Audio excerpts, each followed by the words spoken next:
Good. Thanks so much for coming out on a Sunday afternoon. So just to reintroduce the panel, I'm not going to go through their bios again, just so you know who everyone is. Over there on my far left, we have Sonia, and then in the middle, Vaseem, and then Shrabani, for those of you who didn't know. So I'm really excited to chat to all of you about your books, all very, very different books, all dealing with really varied subjects, but also all with an eye on what's going on in the world right now. What history, without shying away from the history as well. So I just wanted to start by trying to get a sense of where these books start, where these books were incepted, what was the starting point.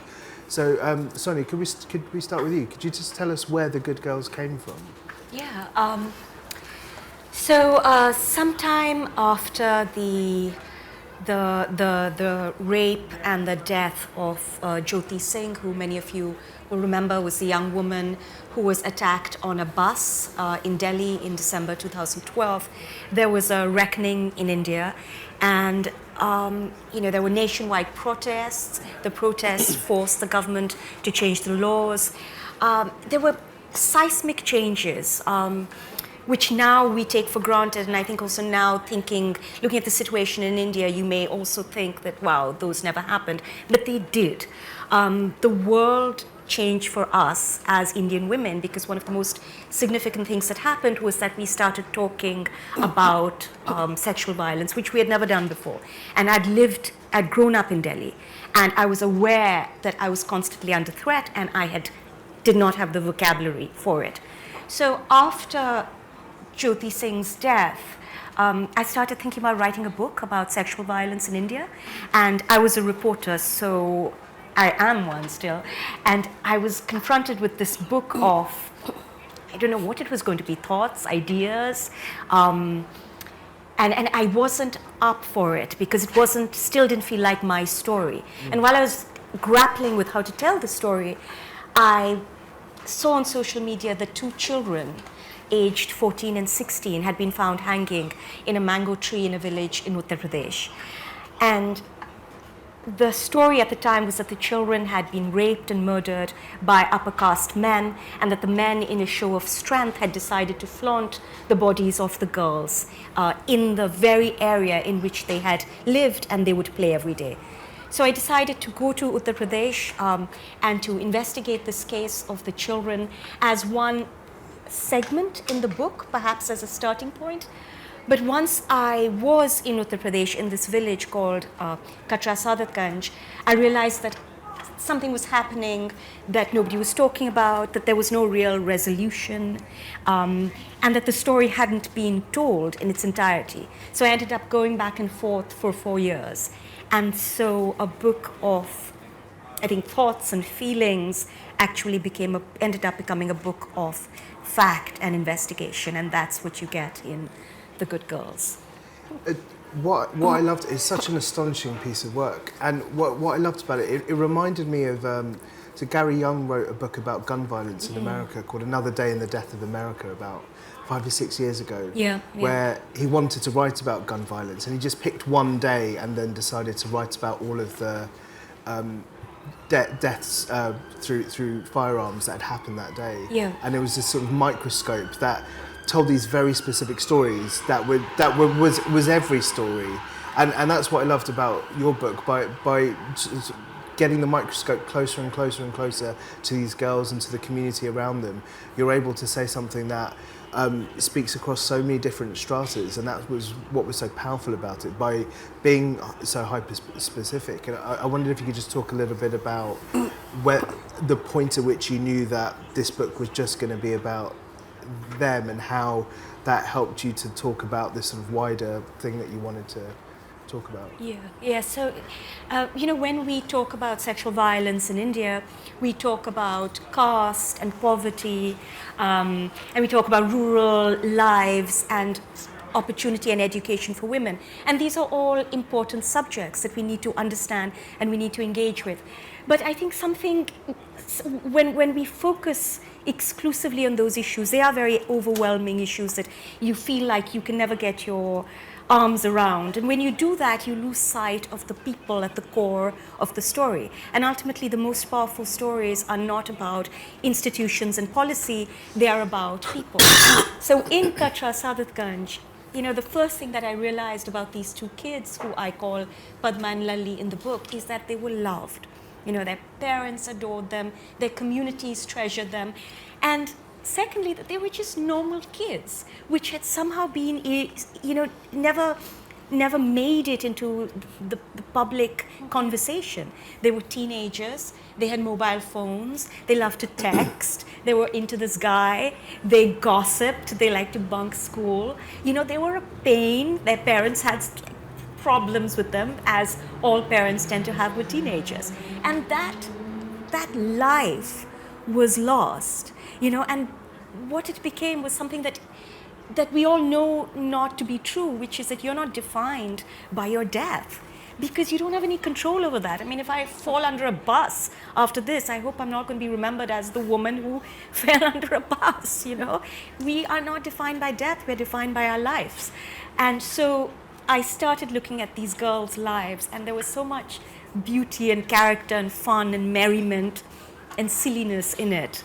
And then there was everything else, the fact that you had these lives and they were not allowed to live their lives because of all these bigger things. So it's really a collision, which is what India is. And a lot of countries are in that place, that collision between what you want and what you are allowed.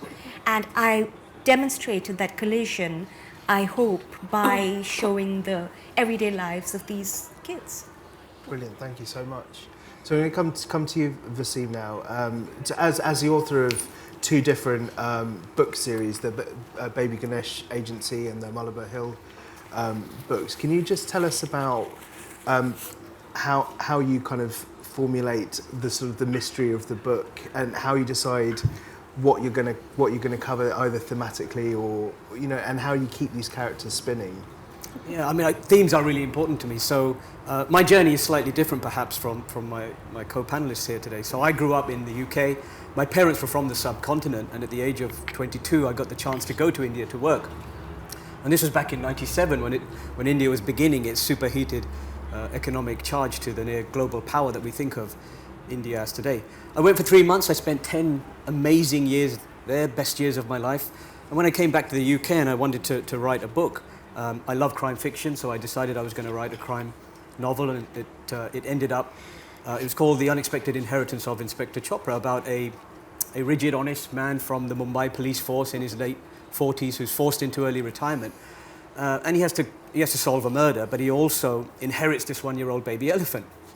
The only reason I put it in there was because I had no expectation that this book would be published. So I should be clear, the elephant doesn't fly, it doesn't sing, it's a symbol, it's a symbol of India more than anything else. But I got a 4-book deal with one of the world's largest publishers, and it set me on my way. The book was a Times bestseller, published in 16 languages. And I ended up writing 5 more books. And the reason, those books are really my take on what I saw in this incredible country, both the good and the bad, because in the West or in Western fiction, Western media, TV, etc., we sometimes mythologize India, and we turn it into a land of swamis and snake charmers. And sure, there's plenty of that, but there's also this other India that doesn't get so much talked about. And if you watch a movie like Slumdog Millionaire, etc., whenever I do talks to largely Western audiences, I have to remind them or tell them that if you're a child in a slum, you don't win the lottery, and your life is relentlessly awful. And Indians don't get up every 5 minutes and dance in choreographed numbers in the streets. So those books are really my take on modern India. But once I'd written 5 in the series, I thought, how did this incredible country come to be? And the answer for me, largely, was that period directly after India became independent, after 300 years of the British presence. And so my second series, the Malabar House series, is set in 1950. It's a few years after Gandhi's assassination, the horrors of partition, and India becoming independent. And I introduce India's first female police inspector. It's a few years before the real first Indian female police detective came on the scene. But the reason for doing that is because it allows me to put her into this incredibly paternalistic antagonistic environment. So her name's Persis, and she's a Parsee, but she's the only woman on the Bombay police force. So they don't know what to do with her. So they put her in Bombay's smallest police station, Malabar House, and she's paired with an Englishman, Archie Blackfinch, who is there to help the Bombay force set up a forensic science unit. And then the murder of an English diplomat falls into her lap. And so the book is really an exploration of how India took over the reins of the country and coped with the idea that colonialism had ended. But for many, many years, the country had been run by the Brits, who wouldn't allow Indians to the upper levels of the Indian civil service. So what kind of democracy was India going to be, especially with Gandhi no longer around and Nehru having to take over and take the reins? Can you talk a bit about how you span that plate thematically alongside writing a thriller where, you know, a whodunit, like an exploration of a murder, as it were? Well, you know, I was listening to a talk by Shrabani earlier on where she was interviewing someone, and they were talking about these nuggets of history that you come across. And as a historical crime writer, the one thing that I always have to remember is that the murder mystery has to take precedence over the history, because, you know, I could write reams and reams of history about the things that I've researched and learned, but the narrative has to move forward. And the reason that if my books are successful at all, it's because people find that the murder aspects. So I'm speaking at the Agatha Christie Festival later on this year as the guest speaker, and my books have been compared in that way because they are based around puzzles. So there's no gore, there's no overt sexuality, there's no swearing. It's much more about challenging the reader's intellectual vanity, which is what crime fiction readers are really all about. Crime fiction readers believe that they can solve the puzzle before you tell them the answers. And that's what I try and do. I set really complex, complicated puzzles, and hopefully there's enough clues for you to solve it. But if you don't, I'll tell you what happens at the end in a very Agatha Christie style way. So someone once told me that the most successful twists or reveals in crime fiction are the ones that frustrates the reader because they should have seen them coming. And I always think about like The Sixth Sense, and you know, spoiler alert for a film that came out 25 years ago. Like, you see Bruce Willis die in the first 2 minutes of the movie, and then the movie happens, and then you forget. And so that when the twist comes, you're frustrated because you. Well, the one tagline I refuse to allow my publishers to put on my book, because it's in virtually every single crime novel, is "You will never see this twist coming." I like to believe that readers are reasonably, crime fiction readers are reasonably intelligent, especially if you read a lot of it. So it's much more about the experience of the challenge to you. It's thrown down. Can you work it out? If you do, great, fantastic. I have to say, in my second book, which maybe I'll talk about a bit later, The Dying Day, only one writer from around the world has yet told me that they solved that one. So, but I'll tell you the plot behind it in a bit. That's great. Great, thank you. And Shrabani, we come to George Edalji and the story of him and Arthur Conan Doyle and the foreigner in the English village, and you know, this is a story that has appeared in sort of nibs and nuggets over the years, and I feel like I first came across it in the Asians in Britain photography book that Sushila Nasta put together, and then read Arthur and George, and but this book, The Mystery of the Parsee Lawyer, it puts the microscope on this case in a way that I just, you know, it's so surprising. Like, obviously Arthur and George is about Arthur, and your book is very much about George. And I wondered if you could just tell us why you wanted to write a book about George and his family. Well, because George was Indian. Let's start with that. Yeah. I mean, when I first discovered that, I'm a huge Arthur Conan Doyle fan, and when I discovered, because he's written about it himself, so Arthur Conan Doyle and biographies of his talk about the Edalji case. So when I discovered that, you know, the only case that Arthur Conan Doyle himself investigated personally, wore the hat of Sherlock Holmes, was to do with an Indian. For me, it was a no-brainer. I'm a journalist. I'm always looking for unusual stories, and well, all my books are about forgotten characters, say Victorian Abdul or Spy Princess. So here was one I really wanted to do, and then came Julian Barnes. So I said, oh well, he's done it. And then I actually parked it till 2015. And then there was a little article about in the Times about an auction. And that said that there were letters of Arthur Conan Doyle which were going to be auctioned, and these were the letters between Arthur Conan Doyle and the Chief of Police of Staffordshire. And I said, Anson, G.A. Anson, and I said, okay, this has to have new material. And something in me had always wanted to, really dig into the George Edalji case. And I love a crime thriller like you. I mean, who doesn't want a mystery set in an English village and, Arthur Conan Doyle out there to solve it? So it was crying out to be told for me. But I wanted to really get deep in, discover, go through the police files. Also, I wanted to know about his father, because how did Shapurji, his father was the vicar. So the Parsee Lawyer, his father had converted to Christianity, come from Bombay. I wanted to know that backstory. I wanted to know what happened to the family. Why was he accused? He was such an unlikely person to have done this heinous crime. I would let you all know what the crime is. It's this little village in 2003 saw a series of animal mutilations. So somebody was coming in the dead of night. Yeah, it's very gruesome, sorry.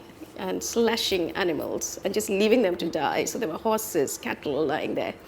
And of course, the police are useless. They can't catch the guy.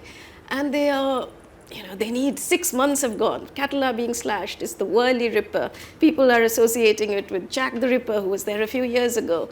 And then, when all this is happening, there are anonymous letters. Who do you blame? Who do you cast your suspicion on?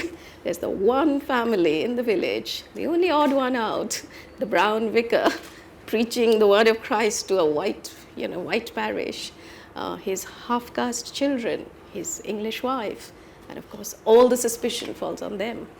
And George is arrested. And that's how it starts. And it's a really unsettling book, because the first half of the book, which focuses on the sort of tirade of anonymous letters being sent to the family, and the second half, which it's like a Few Good Men level of like legal courtroom Yes. drama, and I wondered how you sort of amped up the tension, given that this is essentially a book of people writing lots of letters to each other. It is. By the time I finished the research, it took 5 years. You won't realize it when you read the book, but it took a long time, because there were several archives which had the papers, and then of course there was Portsmouth Library which had bought these auctioned papers. So there were boxes and boxes, and then National Archives. And the backstory was these anonymous letters. So this family had been subjected to race hate for years, from when George was just 12 years old. And these are there in the police records and in those files. And you just see those letters, like he was just 12 and they were threatening to kill George. He'll be dead by the end of the year. And the crude drawings and, the usual graffiti, excreta through the door, rubbish left outside, that sort of stuff. I mean, you saw it in the 70s, but this was happening all those years ago. And so that was an important part. It was a very important story to tell. And then, of course, you have Arthur Conan Doyle in the picture. And I also wanted to see what was happening to him, what drew him. So he was also somebody who in his books, his stories, I love him to death, but they were very Indiana Jones. Sign of 4, you've got the Indians are either the bandits or they're stealing the treasure or so they are very, very, typical stereotypes. So I did want to explore what made him want to then take up this case, because he was also responsible, like Kipling and the others, of this image of the Indians. And so I had to bring all that in and create a narrative.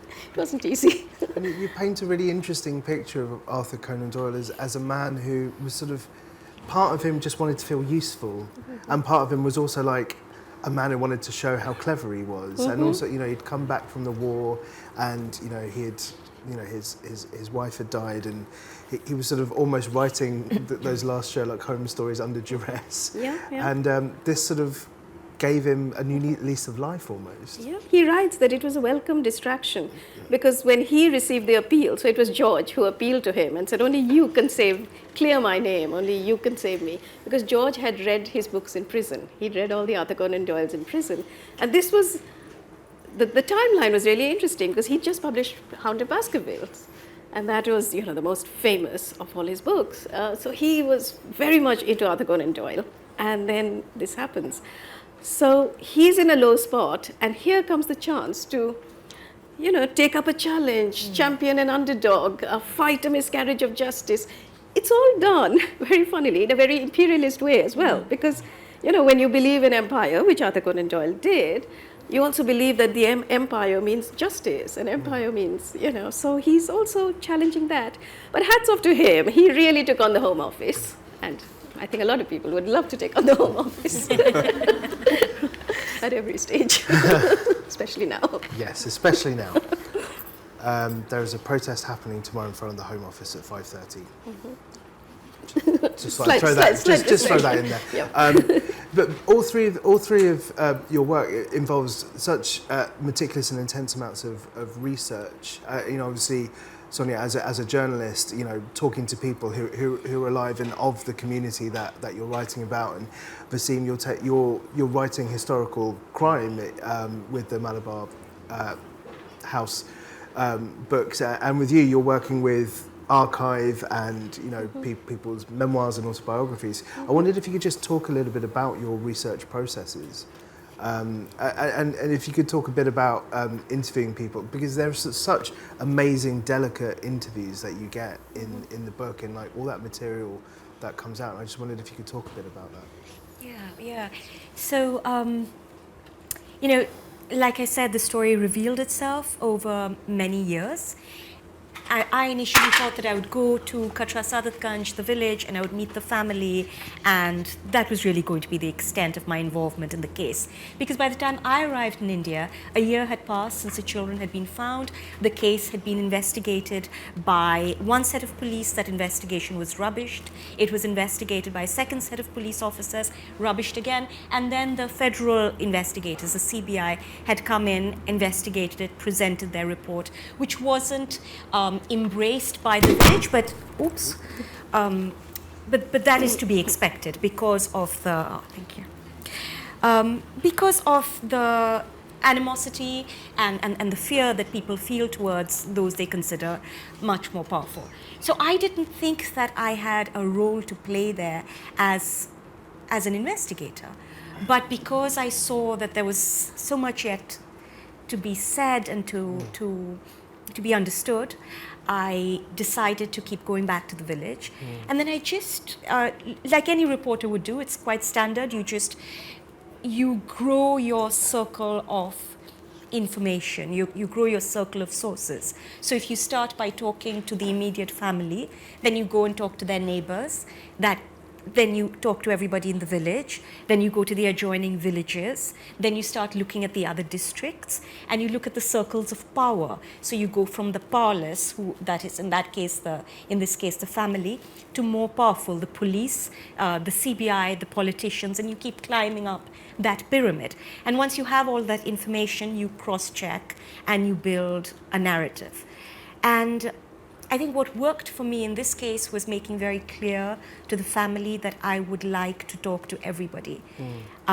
Because what happens when you're engaged in a process like this for a very long time is that the people you talk to over and over again, they get the impression, understandably so, that you are there for them and you are there to advocate for them.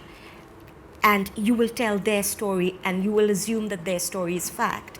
But that's not my job, to advocate or to just assume the truth because you are a family member of the victim or the friend of a victim. What you say is not fact until it is proven to be so. And so having established that relationship with them actually made it possible for me to go back and forth because I was seen as objective and not having some sort of personal stake in the process. And that's really how I put everything together. And you do such an amazing job. And also at the heart of it, you have these two girls, and you're almost giving voice to the voiceless, while also trying to maintain a journalistic sort of impartiality. And I wondered if you could just talk about how you wrote towards those girls. Yeah, it's so tricky because the children had obviously passed, and the kids were at that age, 14 and 16, where the relationship, and I speak from experience, at that age your relationship with your parents is, dicey at best. Are you telling them the truth? Can you really be trusted?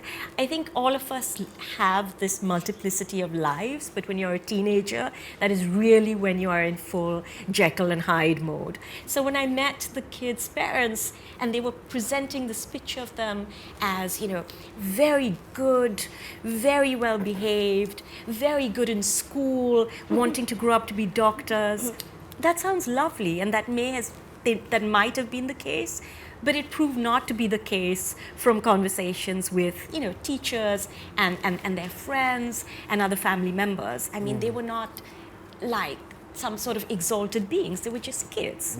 And so it was important to present that and to do it in a way that was correct, that was factual, and that was also sensitive to the parents' memories of them. If the parents wish to believe and wish to present their children in one way, then that is surely their prerogative. And one has to keep all of these things in mind. But essentially, that's how I built character, those characters, by talking to the people that they were able to confide in freely, which at that age is not your parents often. Yeah. Thank you very much. Vaseem, can I come to you and? So the vastness of India and Indian history is not the crime writer's friend, because as I said earlier, our primary focus has to be on a really good and compelling mystery or murder mystery or whatever you're showcasing, and for me, it's about drawing out, when you're doing this research, a particular nugget that you can use to hang a whole story around. Yeah. So the second book that I mentioned earlier in the Malabar House series is called The Dying Day. And it's about the theft of one of India's great treasures, although it's not an Indian treasure per se. It's a 600-year-old copy of Dante's The Divine Comedy, which ended up in Bombay's Asiatic Society, and it's been there for about 200 years now. And in my book, it goes missing, and my lead character, Persis, is called in to investigate. And then as she investigates, bodies begin to pile up, and we know there's other forces at work. And also what I did with that book was a trail of riddles written in verse are left behind. So it's been compared to the Da Vinci Code for any fans of Dan Brown, but set in post-partition India. And that nearly killed me, because you not only have to make these verses and these clues rhyme, but they have to point to real locations and artifacts in Bombay so that the whole thing makes sense as she follows this thing around. So it's about finding those kind of facts that will intrigue your audience. And as far as me interviewing people, for me it's the other way around, because I get letters from people around the world who read these books, and I get grilled if I make mistakes. So I'll give you two simple and very short examples. I had a lovely letter from a chap after Midnight at Malabar House came out, and he said, "Dear Mr. Khan, I've just finished reading Midnight at Malabar House, and I really enjoyed this book. However, on page 77... However's never good. On page 77, on line 4, you have indicated that Persis's police jeep has windows, and I regret to inform you that in 1950 that jeep did not have windows. Yours sincerely, XYZ." And to be fair to him, he was absolutely correct. It was my mistake. And I did write back to him, thanking him for that, and I made sure that in the second book there were no damn jeeps, because I was so terrified of him writing to me again. But on a more serious note, I've had several letters from white Brits who have written to me and said, "We really enjoyed the fact that you've tackled the British presence in India, and the fact that many Brits remained after," because this is something I didn't really know, that in 1947 all the Brits didn't pack up and leave. There were tens and thousands of foreigners, Brits, Americans, Europeans, still living in India, and that's why a lot of white people tend to die in this particular series. But this particular lady, the first one, said, You've made it sound quite negative, the period of colonialism. And I said, well, yeah, it was quite negative if you were in India. However, I take on board... What about the railways? But to be fair to her, what she said was, there were also people like my great-grandfather, who was born and grew up in India, and he was doing charitable works. He never hurt a fly in his whole life. And I said, fair point. Not every single Brit who went out to India did evil, and not every Indian or Pakistani or person from the subcontinent was a saint.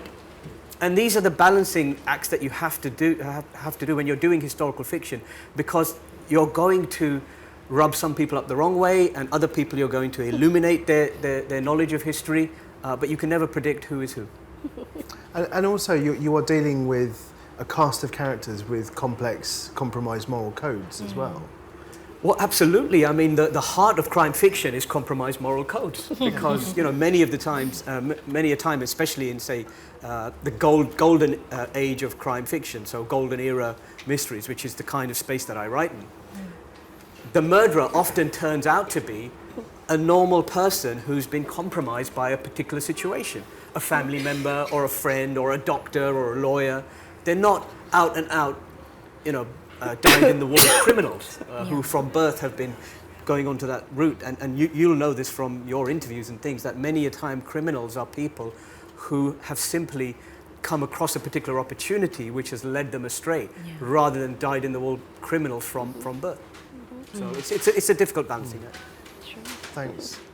And with the mystery of the Parsee Lawyer and the case of the Edalji family, like obviously with all the research you're doing, all the Arthur Conan Doyle stuff is so well documented, and yet the stuff that's so brilliant in your book is the sort of the parochial specificity you give to the village of Worley and to that world and to those people. And I wondered if you could talk about how you did that and where you found all of that information. Well, the archives, of course, seeing those anonymous letters just revealed what was going on in this village. Was this one person? Were there several people? You have so many questions about it.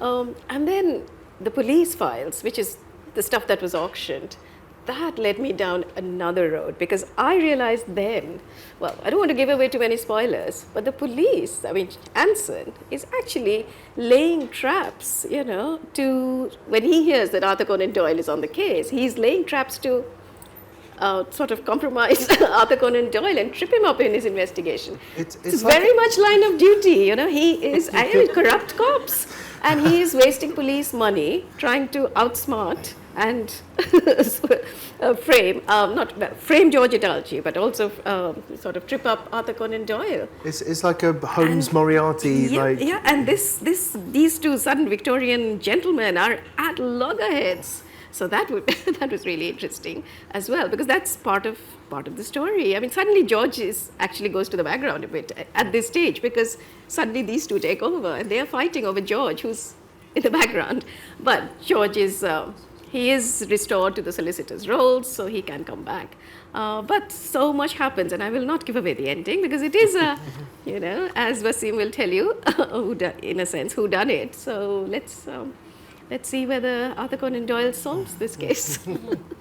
But I love the fact that your detective is Parsee. We've got two Parsees there, but mine is a victim, but yours is. Yeah, well, the reason for that is because I knew nothing about the Parsees until I went to India, and I made a Parsee friend called Homi.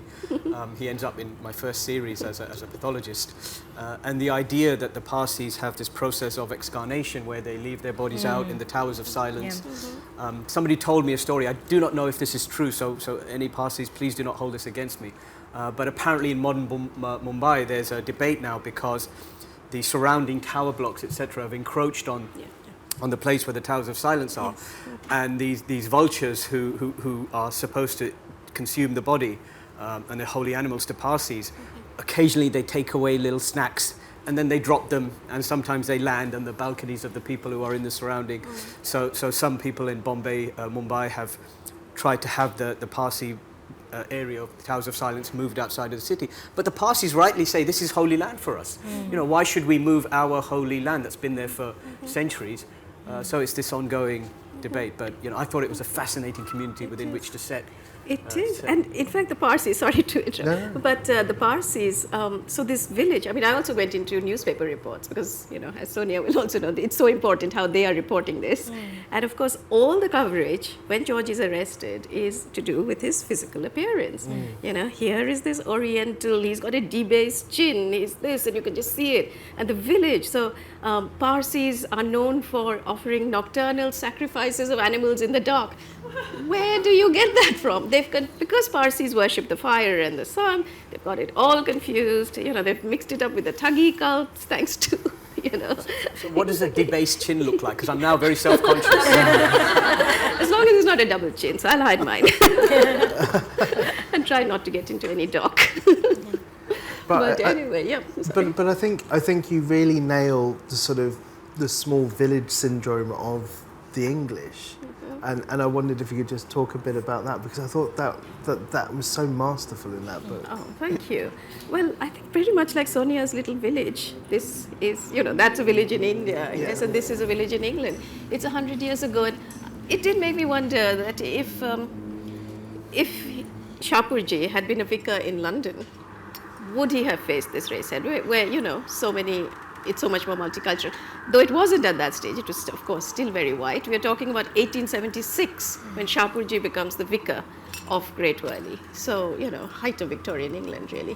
1876 is when Queen Victoria is made the Empress of India. So, I love my timelines. But so this village, here is this man, and from descriptions of him in the papers, we know he speaks with a marked Indian accent. I can see his photographs, so I know what he looks like. He's very, very Indian. He's a brown man preaching the word of God to a white parish, and it's a working class village. It's a mining community. So on one hand, you've got all the miners and the farm laborers, and on the other hand, you have the aristocrats. So there is this tension anyway. And yeah, I had to get to the village is a character, isn't it, as well? So I had to get into the village, the character of that village. And of course, I visited. It looks nothing like what it was. It's curry shops and, whatever, tire shops and curry shops. So it's gone. But I did, the vicarage is still there, and the photographs are in the book.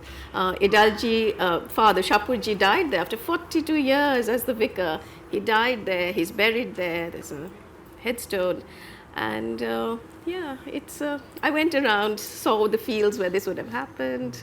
You get a feel of some things that have changed and some that haven't. So you just sort of weave it all in, I guess. I wondered if we could talk about crime, given that that's the sort of overarching thing that's brought this panel together. And whether it's true crime or crime fiction or historical fiction, or why are we so drawn to crime? To reading about crime. Not why are we not drawn to commit crimes? Why are we drawn to reading about crime? Oh gosh, I'm super into it. I love the podcasts. I love the documentaries. I love the books. What is this? I think it appeals to just like the darker side of my personality. I don't know why it's such an obsession. I don't know the answer to this, Nikesh. I really don't. Because, The Good Girls is true crime, but it's not true crime in the way that we understand true crime, right? Yeah. For us, when we say true crime, we are thinking of the podcasts, we're thinking of, the 6-episode Netflix shows. This isn't that. This is society, politics, life, love, sex, and death. But I think it's just, I can't equate them. And I can't even explain why I love true crime. But to me, they're two different things, the Good Girls in a way, and this other obsession of mine. I would posit that maybe the crime that brings you to the village gives you the space to understand how power works in that village, and that story about power and how it can result in horrific things like this. That's maybe the elements of. Yeah, but also when I watch like a TV show, true crime TV show, or listen to a podcast, it's very different from my life, right? It's always happening somewhere else to somebody else, and that would never be me. But investigating a crime in the country that I'm from, my people, seeing what they have done, seeing myself reflected in perpetrators and victims is a very different thing. So when we enjoy true crime, we enjoy it because, we are too good for that. We would never be suckered into being the victims, and neither would be the perpetrators. But with the Good Girls, we are the perpetrators, and we could always be the victims. As a woman in India, I could always be on one side or the other, because it is gender, but it's also politics, it's class, it's money, and you're always going to be on the top sometimes and at the bottom otherwise. I mean, you just don't know where the power dynamic, it's constantly shifting. Brilliant, thank you. Vaseem? Well, I mean, it's reasonably well known that crime fiction is now the world's most popular literary genre, and true crime has exploded alongside of that. And a lot of that has been because of the resurgence of the golden era of crime fiction. So Agatha Christie has never been more popular, and she's been dead for 50-odd years. Just a couple of simple statistics. 2019, 700 productions of Agatha Christie plays were staged around the world, and I'm sure many people have seen the blockbuster movies that came out in the last couple of years. So people often ask me this: why is crime fiction so bloody popular now? And my personal feeling is that we're all voyeurs at heart, and we'd all love to be able to put ourselves in the shoes of criminals and murderers and think, oh, we could get away with this because we're much smarter than these guys. We're smarter than the criminals, and we're smarter than the people who are chasing them, these so-called detectives. But also I think it's because at the heart of the human condition is an acknowledgement that there is a darker side to us. That's why you have these murders that take place, and then everybody goes, oh, but he was such a sweet, quiet boy, always reading, always with a book in his hand, and then he murdered 8 people. For me, I think that's the real element. But then you've got different layers of crime. You've got crime at the individual level, which powers most crime fiction. But then you've got bigger crimes, and historical novels like mine, we explore crimes of colonialism. To put it, as I said, that it's a balanced narrative, but these are crimes on a big scale which we can try and bring down to the human level. And in the Malabar House series, I've got Persis working with an Englishman who's come to India, Archie Blackfinch, and he doesn't know a great deal about the country, but he's bringing his English attitudes to this environment, which is post-colonialism. And there's a bit of will they, won't they, obviously, which we have to, crime writers also have to weave in some romance, whether we want to or not. That's just an expectation of the genre. But it's quite difficult in this particular case because Persis is an Indian woman, and she's quite ruthless in the sense she's so ambitious, so determined to prove that she can be as good as any man in this male police force, that she sometimes rides roughshod over the niceties of doing this role. And trying to work with an Englishman, it allows me to showcase the different sides to the two viewpoints. A post-colonialism Indian viewpoint and a British viewpoint, because many Brits, as I said, remained in the country, and it was very difficult for them to give up the reins of power or to get used to a different kind of life. Stalin once asked, how was it possible for so few Brits to rule over so many Indians? And the answer was in something called the steel frame of empire, which referred to the Indian civil service, which is this incredibly monolithic bureaucracy that sort of crushed the life and soul out of so many Indians. And I'm personally convinced that the reason that Gandhi led the revolution of India was not just because of his feelings about colonialism, but because he was asked to fill out a form in triplicate just one time too many, and he just couldn't stand it anymore. So I think that's why I think crime fiction works. Right. Oh, well, I think it's the human being's fascination with sensationalism, complete fascination. Anything sensational sells, and I would blame the press for ratcheting up. I mean, I'm a journalist myself, but I think the press also play a role in building up a crime and then throwing, interviewing this various sides to the story. And it is always multi-layered. When we do true crime, it is so multi-layered. So there's race, there's, wherever it's set, it could be race, caste, class, any number of things, love, jealousy, goodness knows. So I think the press amp it up, and it's just the dark side of the human being that we are fascinated by these. In fact, I'm on a panel at the British Library on the 14th where we're talking about sensationalism and the fascination with it. And on the panel is also Hallie Rubenhold, who wrote The Five, about the victims of Jack the Ripper. It's a fabulous book. So we're going to talk about, I think, a lot about the press as well. How they sensationalize something, and then everybody. I mean, the things that used to sell the most in the Victorian days were those, there was the police news, and then there was all these little leaflets and publications they had, which had only, they were sold for a penny. They were The penny dreadfuls. Penny dreadfuls, that's right. And they were just the sensational news, and that's it. They were the most popular. So I think we are to blame for our voyeurism on our darker side. Yeah. Great, thank you all of you. I'm going to throw it out to questions from the audience now. Is there a microphone coming around? The question is for Vaseem, but I'd like to put your Parsee character in her village. Oh gosh. Okay. So, no, why I'm saying this is that, the question really is for Vaseem, asking you why is your 1952 protagonist a Parsee woman? Is there a particular reason, or did she just happen to be one? And the reason I'm asking that is that the Parsees, as I'm not Parsee by the way, I'm Hindu, but I had some fantastic English teachers who were Parsees, and and also friends. And the context is that in 1952, a Parsee woman would have been allowed a lot more freedom, a lot more openness in her own home, also because of their own proximity to the British, and being the most anglicized of all communities. At that time, obviously that's not true now, but it was true in 1952. So my question is that the reason, had you thought of it? And why I wanted to put her Parsee protagonist into your village, because the equation completely changes. If there's a Parsee gentleman in an Indian village, he's going to be one of the most respected men in the village.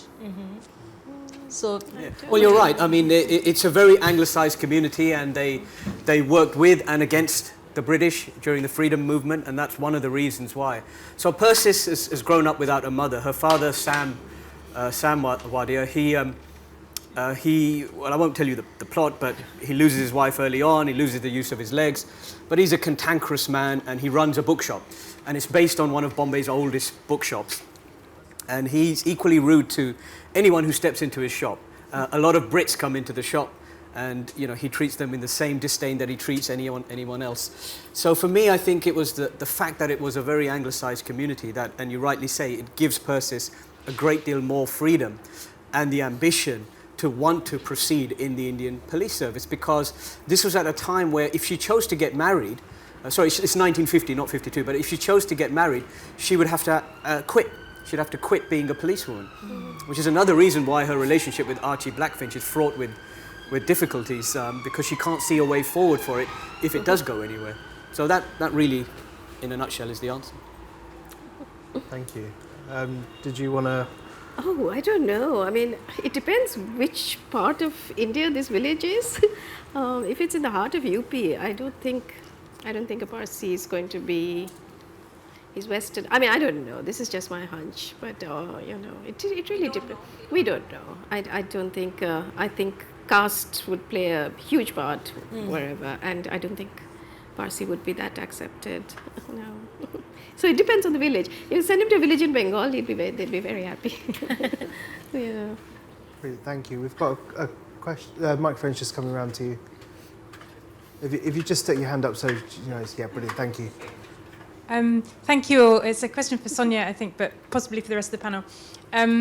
Because away from the sensationalism and that attraction to these dark stories, there's also the personal kind of cost of working with that material. And I just wondered if you might reflect on that, or how you kind of deal with this sort of very dark and difficult and very challenging kinds of material. Because I know when I've looked at archives and documents relating to partition, I mean, it can become very grating and relentless sometimes, and very hard. So I just wondered if you could reflect on that a bit. I don't have a good answer for this. The book I wrote before The Good Girls was Beautiful Thing, which was an investigation into Bombay's dance bars, and that was that was also very difficult to write. That was also quite immersive, and that took about 5 years. And I had formed friendships with the people that I had interviewed, and it was very difficult to then see them making choices and then to see how their lives played out, and to be powerless to do anything about it, because I wasn't a friend. I was somebody who, they were the subjects of my book. And as a journalist, I write a book or I write a story, and then I move on. And if I didn't move on, I wouldn't be a journalist. I would be somebody who once wrote one book. But the lesson of Beautiful Thing for me was to keep as much distance as possible, and to reiterate to the people that I'm speaking to that I'm here for the story, and that I will not be here after I have got the material I need. And this is not a friendship. And it helps me, and I hope that it helps them to understand that they also have power in this relationship, that they don't have to trust me, that they can see me for what I am. I am an outsider. I've come to take their story, and they don't necessarily have to trust me. They can keep their secrets from me. They can present themselves as they want to. And if I am a good journalist, then I will find out the truth irrespective. But I try and make sure that those boundaries are well established. And it does work for me, because there is really only so much that any of us as reporters or journalists can absorb. And frankly, it isn't our burden, because that our job is to report and write. Our job is not then to assume the pain and the struggle of the individual who we are representing. We wouldn't be able to work if we did that. So I do create those quite firm boundaries. Yeah. Great, thank you. Who would like to ask a question? Would just see if anyone else does, and then if not, we can come back to you. Just because we are short on time. Yeah, go on.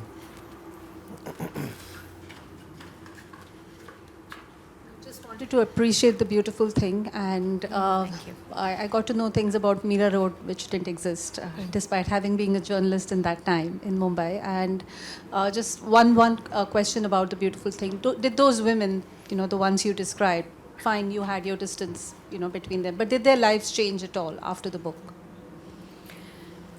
Well, some of the women, they moved to other places. Some of them returned home. Some of them stayed in Bombay. How did you mean change? Your book was insightful.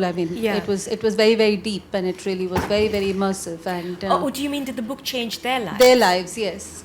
I doubt it very much. I have, I think that eventually the most that one can hope for from books like this is that they change how the people around think. But books, I think journalism perhaps, everyday reportage is more powerful in affecting immediate change rather than a project like a book that takes 5 years. People's lives change dramatically in 5 years. Okay, so just before we finish up, I've got a final question for you guys. Tell me a book that's come out this year that you've enjoyed. Should we start with you, Shrabani? This year? This year. Or that you read this year. It doesn't have to have come out this year. What did I read this year? It didn't come out this year, but I was reading Piranesi after. I'm a bit late to things. Oh, it was fabulous. By Susanna Clark. Yeah, because it had everything, didn't it? It was just so well written. For those who haven't read it, I can't say anything because everything will be a spoiler. But it is just so well constructed, and there's mystery, and there's, it's just a fabulous book. It throws you, and then it draws you in, and then so. I'm quite late with reading books because I'm focusing on my own books, and then I get a little time and I read other books. But yeah.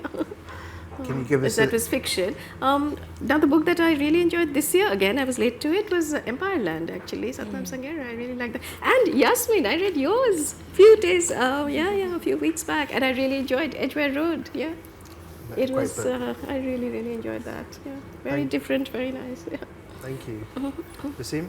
Well, I'll mention two, and I'm not just being kind, but your book, Brown Baby, was hilarious. It was a rendition of, it obviously brought back memories for me as a British Asian growing up in this country, and clearly it was a book that meant a lot to you to write, to put all of those things into words. So that was a lot of fun. And I say fun, even though I know you touch on some darker things within that book. The other book, which I just finished recently reading, is called Miss Aldridge Regrets, and it's a historical crime fiction. It's by a mixed-race British writer who has a mixed-race female character in the 1930s who boards the Queen Mary, and murders happen, and then they have to be solved. So, you know, given the debate around diversity in crime fiction that we're having around the world now, and as one of the, for want of a better word, pioneers over the last decade in that space, it's lovely for me to see these new younger writers coming forward and presenting characters, protagonists, which are not the old type of protagonist. Well, there's nothing wrong with the old type of white protagonist either, but I'm just saying it's a more, it's now a more level playing field. It's a more level playing. It's a more level playing field now. So that's all we really want. We want a level playing field. Great, thanks, Vaseem. So I also have an awful memory, and I also have huge piles of books. But I do want to give a shout out to all Indian books in translation. There is an amazing amount of literature in translation right now from Bengali, from Tamil, Marathi, and obviously I would have to say read Tomb of Sand. I've just started reading it. It's 700 pages. I'm sure it's going to be amazing. But yeah, so that's my book. Which won the Man International Booker weeks ago. Gitanjali Shri. Yeah, I want to read it too. Yeah. She's here. She's doing several. Brilliant. That's your lot, everyone. Hold on. There's bits of admin first. First of all, thanks so much to Jayla for putting this panel on. Secondly, at 5:30, I'm in conversation with Nikita Gill about my least favourite subject, me. So come back and see that at 5:30, I think, in this tent. But also, go and get books signed by these amazing authors. So please give it up for Shrabani Basu, Vaseem Khan and Sonia Faleiro.